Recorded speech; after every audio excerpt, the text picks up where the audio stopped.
Alarms and ringtones. They're such an important part of our lifestyle that most of us don't really think about too much. Unless you're the type of person who just wakes up to purely vibrations, then in that case you're a demon. And if you wake up on your own with just a body clock, I don't know what to say, you're probably a superhero. But of course, there's also those who just sleep through alarms, then in that case you guys don't have to think about alarms at all. But for most others, if you do think about it, they have a larger influence on our lives than we'd hope for. It's the very first thing you hear in a day, and first impressions matter. That first sound you hear can make or break your day. I personally both love and hate alarms. Whenever I'm woken up by an alarm, I feel the extreme desire to return to sleep, no matter the cost. It's so dire that during these times, I feel like I could stab somebody in the morning. Sure, that sounds dramatic, but I'm just emphasizing that I am definitely not a morning person, especially if I've been woken up by an alarm or another person. A few minutes of extra snooze time really hits different than an hour of browsing memes and YouTube videos before sleeping. You don't realize it until it's already too late, and before you know it, it's all, well, if it isn't the consequences of my own actions. And then if that wasn't bad enough, you've just been woken up by an annoying alarm. You ever wonder what counts as a good alarm? Because if you count a good alarm as simply something that wakes you up, then there's nothing wrong with using songs like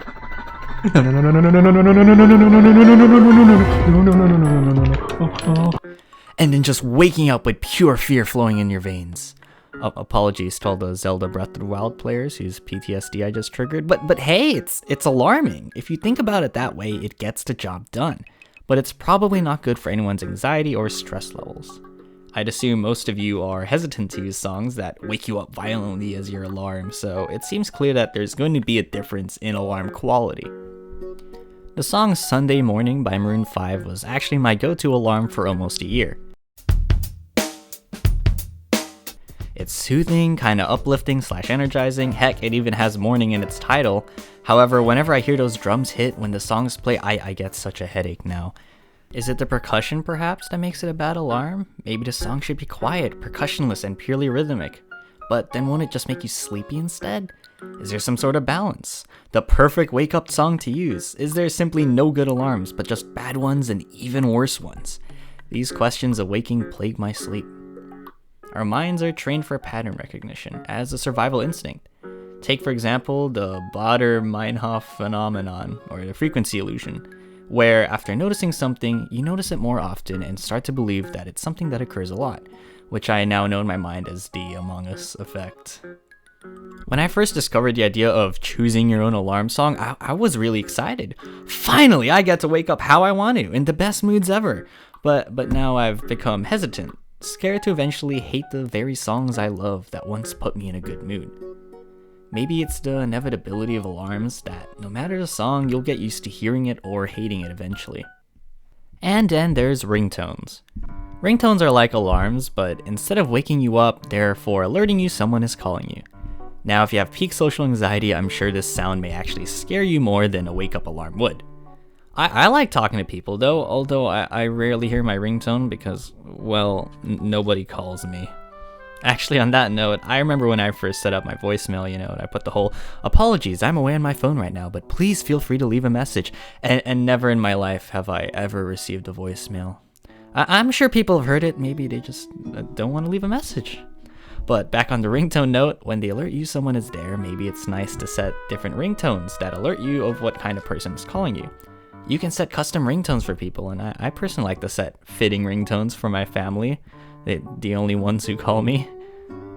On the subject of adding ringtones, I'm an iPhone user, and I feel like Apple doesn't exactly make it very obvious on how to add custom ringtones to your phone. There's already plenty of tutorials on it on the internet though, so if you really want to try it out, just search the internet on how to add custom ringtones to your iPhone. Take for example when my father calls me. I am your father. Or when I get a dreaded call from my brother.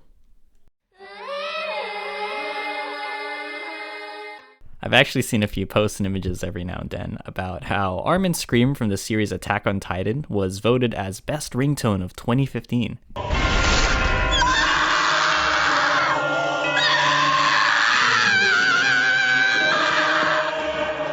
I don't know if this is actually true or not, and I don't see any evidence for it, but the idea that someone out there is probably using it as a ringtone is actually pretty funny.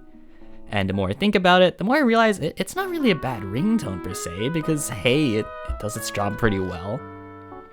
At the end of the day, what makes up a good or bad alarm or ringtone is purely preference, and I really do believe it's an important aspect of our lives that many of us neglect. So the next time you set up that wake up alarm, maybe choose a different song to wake up to. As my friend Jordan said regarding alarms and ringtones, they do their job. Most of the time.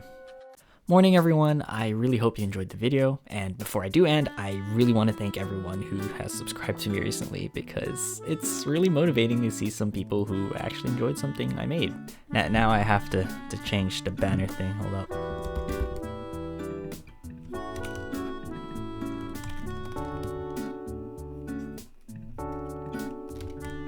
And there we go. As of the time of this video, we've hit over 30 subscribers, and like, wow, that is definitely more than 0, so thank you to everyone who has subscribed. Also, please feel free to comment what ringtones use their stuff. Reading people's comments is actually pretty fun, and I'm pretty interested in what you guys have to say. With the video, I'm trying out something new where I actually talk. I mean, if I posted 3 Kazoo videos in a row, I'd just end up becoming a Kazoo channel, which, well, that's not too bad. I'd like to try making other stuff too. Now, that doesn't mean I'm ending Kazoo covers, because I enjoy them too much to stop. So until then, I hope you have a good day, week, until whenever I next see you, and nonetheless, thank you for watching.